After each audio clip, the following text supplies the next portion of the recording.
Migrants who cross into the United States illegally are being expelled to Mexico in an average of 96 minutes under emergency coronavirus measures now in force across the U.S. southern border, according to 3 U.S. officials with knowledge of the latest government statistics. The pandemic has allowed the U.S. Border Patrol to implement the kind of rapid-fire deportation system President Trump has long extolled as his preferred approach to immigration enforcement. Under the new rules, U.S. agents are processing migrants from Mexico, Guatemala, El Salvador and Honduras in the field, before they are able to set foot inside a U.S. Border Patrol station.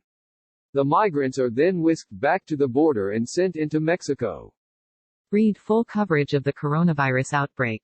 The migrants are not given medical exams while in U.S. custody, which is one of the reasons agents are able to send them back to Mexico so quickly, according to one Customs and Border Protection official who, like the others, spoke on the condition of anonymity to describe the process because they were not authorized to discuss it publicly. The goal is to minimize the exposure to the alien, agent and our country, the CBP official said. The flow of unauthorized border crossings has plunged since the emergency measures were implemented on March 21, down from more than 1,000 per day to fewer than 600 on Sunday, the latest statistics show.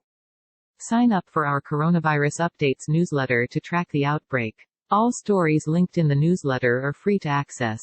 Mexican nationals account for about 60% of those taken into custody, and migrants from Central America's Northern Triangle nations account for about 26%, which means Border Patrol agents are sending more than 85% of the migrants they detain right back to Mexico. CBP did not immediately respond to requests for comment. The Mexican government will not accept migrants from other nations, under the terms of an agreement that Secretary of State Mike Pompeo and Mexican Foreign Secretary Marcelo Ebrard worked out this month. Mexico said it would accept returns from the United States on a case-by-case basis and that the process would involve medical screenings. But as a practical matter, U.S. officials said Mexican authorities are accepting nearly all of the migrants from those 4 nations who are subject to expulsion from the United States.